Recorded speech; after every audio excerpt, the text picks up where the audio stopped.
My name is Terence Lester. I am 36 years old. My name is Jeff Hilimire.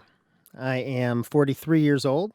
Yeah, man, that makes me think about um, a story we had with the Dignity Museum. Our organization launched a museum that represents the subject of homelessness. But we had this school bring out a group of students. They were in high school, and so it was predominantly white, private school. Long story short, we were in a museum. These kids were going through the content. They were looking at the walls. They were listening to the stories, and we had two kids just like start. They broke down and started crying, Wow. which was like, everybody was, even the educators that were inside of the container with them. That we were trying to figure out what was going on. And this one kid, because we had this break where we asked like, what is your takeaway? What are you feeling right now?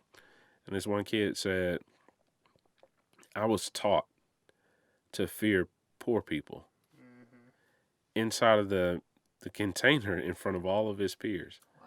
What courage, man. Yes. I was taught this. I was taught to,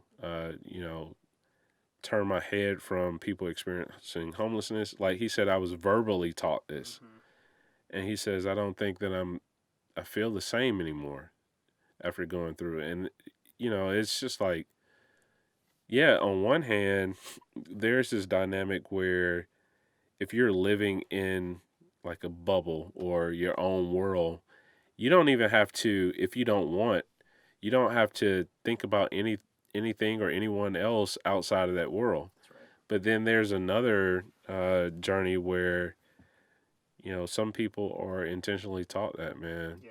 and that has to change. I really believe that, and that's why I believe the work that we're doing is so important. So 2016, you did a march from where to where? Yeah, 2016, I walked from Atlanta, Georgia to Washington, D.C. on Yeah. foot. It took me 2 months. Good Lord. Yeah, to bring attention to poverty. One of the things that prompted that was the proximity to the elderly in our community who we were serving that were food insecure. And the other prompt was listening to political rhetoric where you just did not hear the word poverty in debates or, public dialogue. And so it's like, what could we do to spark conversation to get us talking about this subject more? Because as we progress, it's increasing. Half of the country is either near the poverty line or below it, and it's closer than we think. And so it has to be, a public discourse. And so that's why I walked all those miles, demonstrate in practice what it looks like to suffer every day. Yeah. Right. I had to get up, and some days I didn't want to get up.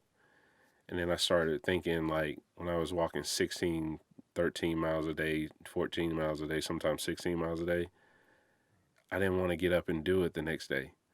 But what is that like to be impoverished day in, day out, second in, second out? Like, what courage it must be to Yeah. get up every single day and still exist Yeah. when you're poor.